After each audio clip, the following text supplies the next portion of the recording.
Class 10th, we'll start with the new chapter, that is metallurgy, right? And before going towards metallurgy, we have to understand few things about metals. Then only I'll start with the main topic. So let's come to the first part, because metallurgy is related to your metals. ठीक है? So फिर मैं एक छोटी सी definition I want to tell you. The extraction of metals from their respective ores is known as metallurgy, but we are not going through this part. We are just we are seeing that it's a process, or you can say the large scale process that involves the extraction of pure metals from their respective ores is known as metallurgy. So the large scale processes involved in the extraction of pure metal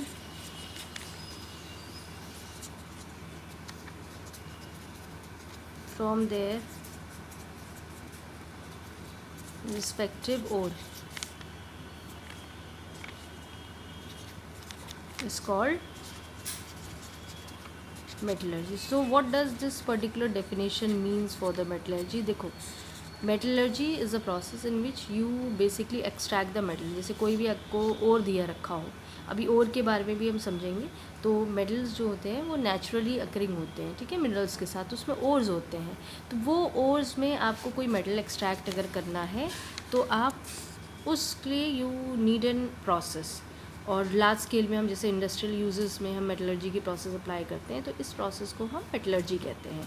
तो आपने large industrial scale apply करी और आपने metal को extract करा उसके respective ores से, तो उसको हम क्या बोलेंगे, मेटलर्जी. अभी हम इसको और डिटेल में पढ़ेंगे, लेकिन मैं थोड़ा सा I don't just want to talk about you all with metal concept, then we'll go further with this topic. Actually over here you should understand about the metals, you know the general characteristics of the metals also, but we are mainly focusing on the few things. जैसे metals जो होते हैं वो solid होते हैं, lustrate होते हैं. जैसे lustrate का मतलब होता है they shine, ठीक है, and they basically lose electrons. और ये सब छोटी छोटी चीज़ें, लेकिन हम इसको याद रखेंगे. जैसे वैलेंस शेल्स में देखेंगे.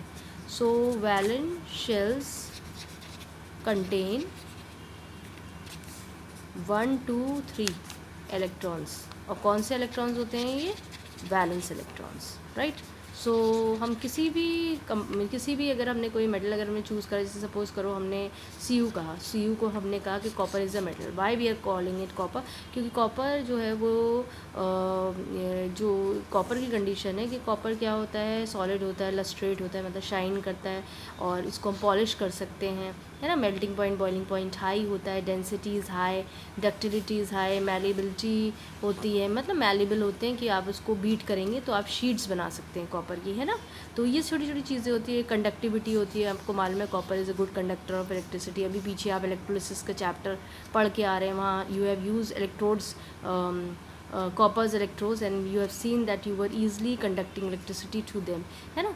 अब दूसरी कंडीशन होती है, जैसे कि हमने वैलेंस शेल की बात करी, तो वैलेंस शेल की बात करें तो इसका मतलब उसमें जो वैलेंस इलेक्ट्रॉन्स हो या 1 2 3 हो, तो उनको हम कह देते हैं कि वो आपके मेटल्स की तरह काम करते हैं. सोडियम का यही केस है ना. सोडियम भी इसी कैटेगरी में आएगा, लेकिन बस थोड़ा सा ध्यान देना, सोडियम सॉफ्ट सॉलिड होता है. तो बेसिकली क्या हो, आउटर मोस्ट ऑर्बिट में कॉपर का बड़ा कंडीशन है, इसकी एटॉमिक नंबर 11 है, तो 2,8,1. तो आउटर मोस्ट ऑर्बिट में कितने इलेक्ट्रॉन्स हैं, valence electrons is 1, that's why it's acts as a metal, ठीक है.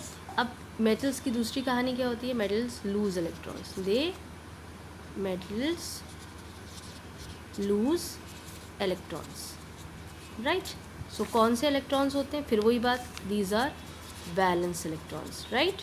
सो if you talk about sodium, एक लूज़ करेगा 1 इलेक्ट्रॉन, ये वाला आउटर मोस्ट ऑर्बिट का इलेक्ट्रॉन यानी वैलेंस इलेक्ट्रॉन को लूज़ करा, it will acquire a positive charge. Now what it will form, it will be a cation, ठीक है. आपकी बुक्स में बहुत नॉन मेटल्स में डिफरेंसेस दिए रखे, वो कोर्स में नहीं है, लेकिन I just want to, because we are talking about metallurgy chapter, तो we should know a detail of small detail of metals so that we could understand a concept, ठीक है. तो ये चीज़, अब ये कैटायन इसने बना लिया. अब इलेक्ट्रोलिसिस की बात याद करिए, इट विल डिस्चार्ज, कहाँ जाएगा ये, डिस्चार्ज एट एनोड की तरफ कि कैथोड की तरफ, इट इज़ पॉजिटिव तो it will migrates towards cathode, migration भी कैथोड पे होगा और डिस्चार्ज भी कैथोड पे। कैसा होगा, कैथोड पे जब ये Na+ जाएगा तो एक इलेक्ट्रॉन लेगा और ये Na बना लेगा, ठीक है, it will form a neutral atom, right. Now this is a neutral atom, और ये मालूम है ना आपको कैटाइन था सोडियम का, तो ये कंडीशंस हैं, ठीक है।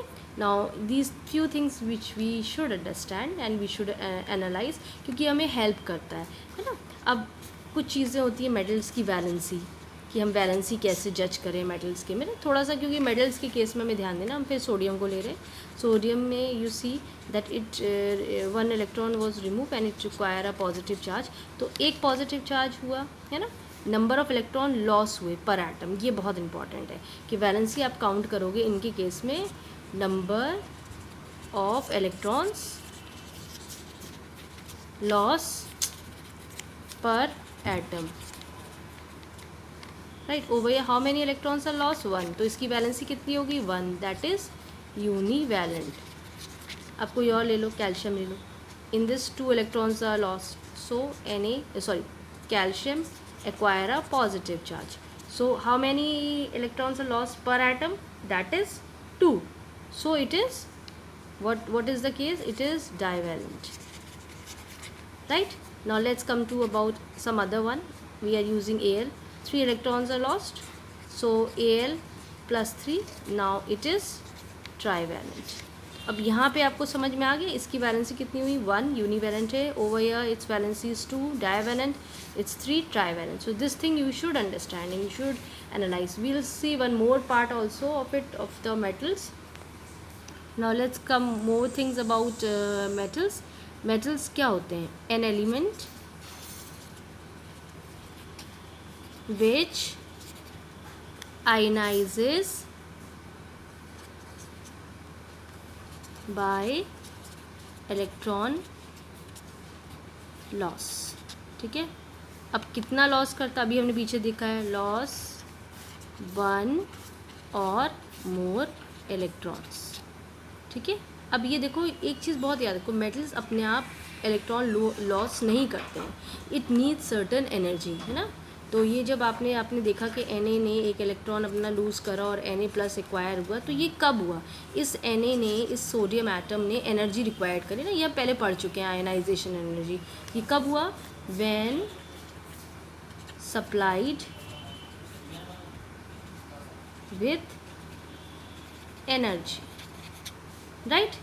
तो ये क्या होते हैं बेसिकली, दे आर, ये इलेक्ट्रॉन को लूज़ कर रहे हैं, तो ये लोग क्या होते हैं, डोनर्स होते हैं, इलेक्ट्रॉन डोनर्स। देखो दे रहा है ना, दूसरे को दे रहा है, अपना निकाल के दूसरे को दे रहा है, that's why they acts as a electron donor. देखो यहाँ मैं एनर्जी सप्लाइड की बात कर रही हूँ, मैंने फिर भी तुम्हें बता दिया है कि व्हेन एनर्जी सप्लाइड, ये इलेक्ट्रॉन तभी निकलेगा जब आप एनर्जी दोगे। हम बहुत ज़्यादा चैप्टर फर्स्ट में पढ़ चुके हैं, और that energy we know is ionization energy, so this much you should know, and few things more, जैसे कि it acts as a good reducing agent, है ना, क्योंकि फर्स्ट चैप्टर में भी आता है कि ये लोग रिड्यूसिंग एजेंट होते हैं, ठीक है।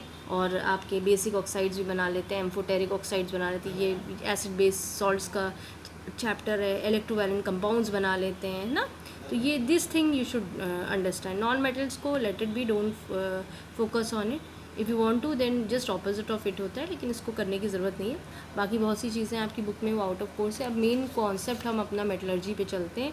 Now we are again going back to the metallurgy part, and few things you should understand बेटा, so that you must be knowing there are certain terms that will come across when you will study this chapter, then you will learn about few terms। Metallurgy तो समझ में आया, उसमें देखो एक word आया होगा मिनरल या और, है ना, क्योंकि मैंने और का तो नाम आया था उसमें, तो आपको ये सब चीज़ें थोड़ी सी आइडिया होनी चाहिए कि व्हाट डज और मीन्स और what does the minerals means. So these are very important terms in the metallurgy part. So minerals क्या होते हैं, that is important. I'm telling you the definition. The compounds of various metals found in nature associated with their earthly impurities are called minerals. Now what does this mean, minerals? देखो ये तो छोटी सी definition हमने लिख भी दी, you'll get it from the books also. Actually suppose करो आपको कोई, जैसे आपने कहा compound of various metals found in the nature, nature है जैसे, ठीक है, आपका एनवायरनमेंट है, कुछ भी अर्थ क्रस्ट मान लो, कुछ भी अर्थ का कोई भी कॉन्सेप्ट हमने एक जनरल लिया है, कहीं पे भी हो सकता है, अर्थ के ऊपर अंदर की सरफेस में और थोड़ा और डेप्थ में, अर्थ क्रस्ट में। तो ये मिनरल्स जो होंगे ये बेसिकली इस मिनरल्स के अंदर आपके मेटल्स मौजूद होंगे, ठीक है ना, कोई ना कोई मेटल्स होंगे। अब इस मेटल्स में ये मिनरल है, ये मिनरल बेसिकली वो कंप्राइज करेगा मेटल्स से। अब यहाँ एक मेटल नहीं होगा, कई मेटल्स हो सकते हैं, ठीक है। साथ में इम्प्योरिटीज़, ये इम्प्योरिटीज़ कैसी भी हो सकती है, मिट्टी की, धूल की, rock particle, Sands, any earthly impurities जो अर्थ की होती है। भाई ज़मीन के अंदर है तो अर्थली इम्प्योरिटीज़ ही तो मिलेगी आपको। अब खाली इसमें मिट्टी और ये सब नहीं, कुछ अदर भी कंपाउंड्स या कुछ अलग सब्सटेंसेस हो सकते हैं। तो ये कंडीशन क्या हो जाती है, आपका मिनरल स्टेज हो जाती है, ठीक है। इसी चीज़ को हम कहते हैं मिनरल्स। अब एक पॉइंट आता है और, देखो जब हम मिनरल की बात करते हैं, मिनरल में आप ये कंफर्म नहीं बता सकते हैं कि आपको कौन सा मेटल मिलने वाला, क्योंकि इसमें कई मेटल्स हो सकते हैं, भाई कॉपर का भी हो जाए, जिंक का भी हो जाए, है ना, आयरन का भी हो जाए। लेकिन जब हम ओर के बारे में टॉक करते हैं, when we talk about ores एक कन्फर्मिटी होती है कि अब हमें मालूम है हाँ इस ओर में हमें यही मिनरल मिलेगा, ठीक है। तो इसकी भी definition I am telling you, the naturally occurring minerals from which metals can be extracted profitably and conveniently are called ores, ठीक है। तो अब मिनरल तो देखो ये हो गया, इसमें कई मेटल्स हो सकते हैं और इम्प्योरिटीज़ भी है। अब ओर जो हो जाएगा स्पेसिफिक हो जाए। अगर मैंने कहा ये एक पर्टिकुलर ओर है, ठीक है, अब और ये है, सपोज करो ये जिंक का ओर है ना, फॉर एग्जाम्पल मैंने कहा कि ये बॉक्साइड ओर है। अब इसमें मैं कंफर्म हूँ कि मेरे पास इम्प्योरिटीज़ तो होंगी, लेकिन जो मेटल इसमें मुझे मिलेगा वो मेटल मुझे मिलेगा एल्यूमिनियम का। इसका फॉर्मूला होता है Al2O3 dot twice of water, ठीक है। तो और से मुझे कन्फर्मिटी हो जाएगी कि मेरे पास मिनरल कौन सा है, जबकि मेटल कौन सा है। मिनरल में मुझे कन्फर्मिटी नहीं होगी कि इसमें कौन सा और है। हो सकता है आयरन का भी और हो, जैसे हो सकता है इसमें बॉक्साइड भी हो और इसमें ना क्रायोलाइड भी हो, है ना, है तो दोनों ही एल्यूमिनियम के ही ओर्स, लेकिन क्या डिफरेंट डिफरेंट ओर्स हैं, ठीक है। या आपका देख लो आयरन सल्फाइड हो, वो आयरन पायराइट, वो आयरन का ओर है, और साथ में बॉक्साइड हो एल्यूमिनियम का ओर है। तो दिस थिंग इज़ दैट कि आप इसमें एक ये नहीं कन्फर्मिटी कर सकते हैं कि कौन सा आपको मेटल मिला, कई मेटल्स हो सकते हैं। लेकिन यहाँ पे once the ores is been clear to you, then you will be definite and you can easily extract that this particular metal will be extracted from this particular ore। तो bauxite से अब हमें ये कंफर्म हो गया कि हमें aluminium का ही मेटल मिलेगा। अब हम आराम से इसको कन्वीनियंटली प्रॉफिटेबली आराम से इसको हम निकाल सकते हैं। डेफिनेशन वर्ड टू वर्ड याद कर लेना। So I think 3 terms are clear to you. Now the next term arises with your matrix और द गैंज और the impurities. Now this part matrix या गैंज, अब ये दोनों क्या होते हैं, ये बेसिकली रॉकी इम्प्योरिटीज़ होती हैं, including silica, SiO2, mud associated with the ores. तो अब क्या हुआ, जो आपने ओर एक्सट्रैक्ट करा था, अभी ओर एक्सट्रैक्ट करा था, उस ओर में आपको ये तो बेनिफिट हो गया, पता चल गया कि हाँ इसमें कौन सा हमारा मेटल था। जैसे हमने एग्जांपल लिया बॉक्साइड का, बॉक्साइड जो था वो हमारा क्या था, इट वाज आवर ओर, ठीक। इस ओर में हम ये भी कंफर्म हो गए कि हमारे मेटल कौन सा मिलेगा, that was your aluminium, right. अब इतना तो अच्छा है नहीं और कि खाली आपको है ना एल्यूमिनियम ही मिल जाए, उसमें साथ में इसके साथ क्या अटैच्ड होगा और के साथ, it will B also containing certain impurities, right. हम इम्प्योरिटीज़ ना बोल के इसके लिए हम टेक्निकल वर्ड बोलते हैं, वो होता है मैट्रिक्स और the other name is gangue. So these things are there, जी है ये गैंज। तो ये इम्प्योरिटीज़ होती है, किसी की भी हो सकती है भाई, क्योंकि मिट्टी में पाए जा रहे हैं, है ना, आप अर्थ क्रस्ट से या अर्थ के किसी भी लेयर से निकाल रहे हैं, तो it must be containing your different mud particle, sand particle, silica मौजूद है ना, अदर भी मेटल्स हो सकते हैं, तो लिमिटेड में दिया रखा है। तो that comes your matrix. Now the next part, I think now these terms are clear to you. Now the next terms comprise your flux. What does flux mean, right. Now flux is the substance, ये वो सब। अब जैसे suppose करो आपको है ना इसमें से गंदगी निकालनी है, तो आप गंदगी कैसे निकालो भाई, कुछ ऐसे मेटल्स होंगे भाई, उनको पानी से धो दो और मिट्टी धुल जाएगी, जैसे, है ना। But there must be certain metals you will the ores you cannot wash them with water. जैसे अगर सपोज़ करो आयरन का है और, क्या तुम उसे पानी से धो सकते हो? नहीं धो सकते हो, क्योंकि उसमें रस लग जाएगा, ठीक है। तो there are certain ores which can not be washed by water और certain this thing, you can say water compounds, है ना, कोई अलग ऐसे। तो उसके लिए हमें क्या कुछ सब्सटेंस डालने पड़ते हैं, कुछ फॉरेन सब्सटेंसेस डालने पड़ते हैं, जिसकी वजह से क्या होता है, ये जो गंदगी होती है उन सब्सटेंस के साथ मिलके एक कंपाउंड बना लेती है, उस तरह से रिमूव हो जाती है। तो फ्लक्स बेसिकली क्या होता है, हम इसकी डेफिनेशन लिख देते हैं, the substance added to the ore to get rid of the matrix, ठीक है, resulting in the formation of a fusible compounds, ठीक है। अब ये सब्सटेंस, जैसे आपने क्या करा, और था, सपोज करिए ये आपका ओर था, ore was holding lots of impurities, so this ore contains your matrix as an impurities, ठीक है। अब इस मैट्रिक्स में हमने क्या करा, एक सब्सटेंस डाल दिया, that is flux, flux was the substance, ठीक है। तो ओर के अंदर क्या था, ore basically is not ore alone, ore was along with the matrix part, ठीक है। अब इसमें आपने क्या करा, फ्लक्स, ऊपर से आपने फ्लक्स डाल दिया, ऐसे देखो तो ज़्यादा अच्छा समझ में आएगा। अब मैट्रिक्स इस ओर में, ओर ने तो मैट्रिक्स फ्लक्स के साथ कंबाइन नहीं करा, लेकिन मैट्रिक्स ने फ्लक्स के साथ कंबाइन करके क्या बना लिया, एक कंपाउंड बना लिया जिसका नाम था स्लैग। अब ये क्या हुआ, ये जो स्लैग था, इट कंटेन टू थिंग्स, एक तो फ्लक्स था इसके अंदर और एक क्या था, मैट्रिक्स, और ये गंदगी जो है बाहर निकल गई आपकी, और आपको क्या मिल गया, ओर मिल गया। अभी भी आपको मेटल नहीं मिला है, ओर मिला है, ठीक है, बिकॉज मेटल्स तो इंडिविजुअल होते हैं ना। अब जैसे अभी मैंने तुम्हें बॉक्साइट का बताया था, जैसे फॉर एग्जांपल हमने यहाँ बॉक्साइट यूज़ कर लिया, ठीक है। बॉक्साइट का मैंने तुम्हें फॉर्मूला बताया था, Al2O3 dot twice of water. अब देखो मेटल तो सिर्फ एल्यूमिनियम है, ये तो एल्यूमिनियम का ऑक्साइड है, ठीक है। सो दिस थिंग है ना, तो अभी भी आपको मेटल नहीं मिला, इसके लिए बहुत लंबी प्रोसेस होती है। I think these terms are clear to you all, the metallurgies part. अब आपको मेटलर्जी समझ में आ गई। मेटलर्जी वो प्रोसेस है जिसके थ्रू आप एक लार्ज स्केल से आप मेटल्स को एक्सट्रैक्ट कर सकते हो, ठीक है, फ्रॉम द रिस्पेक्टिव ओर्स। इस ओर्स से अभी भी हमने मेटल नहीं बनाया, अभी तो हमें बहुत सी प्रोसेसेस देखनी है। अब हम थोड़ा सा ओर्स के बारे में स्टडी कर लें, जो हमारे कोर्सेज में there are certain ores present in your course, जैसे common starting with this particular metal aluminium, और we'll see the ores of it aluminiums. So I have written the names. Bauxite हम बहुत commonly हमने देखा है, लिखा हुआ है पहले भी कई बार। I am writing it. Cryolite is है, corundum is been there. So these are the three mainly ores and which we are using for aluminium. देखो इसमें एक थोड़ा सा बात ध्यान देना, कुछ आपके मेन ओर्स होते हैं और कुछ आपकी चीफ ओर्स होते हैं। तो इस इन दिस पर्टिकुलर केस जो बॉक्साइड है वो आपका मेन ओर होता है ना, मेन ओर का ही नाम जो है वो चीफ ओर होता है, ठीक है। कभी कभार बोर्ड वाले है ना चीफ वर्ड यूज़ कर लेते हैं, कभी मेन ओर लिख देते हैं। आपकी बुक्स में मेन ओर लिखा है, लेकिन है ना बोर्ड्स वाले they are using chief word.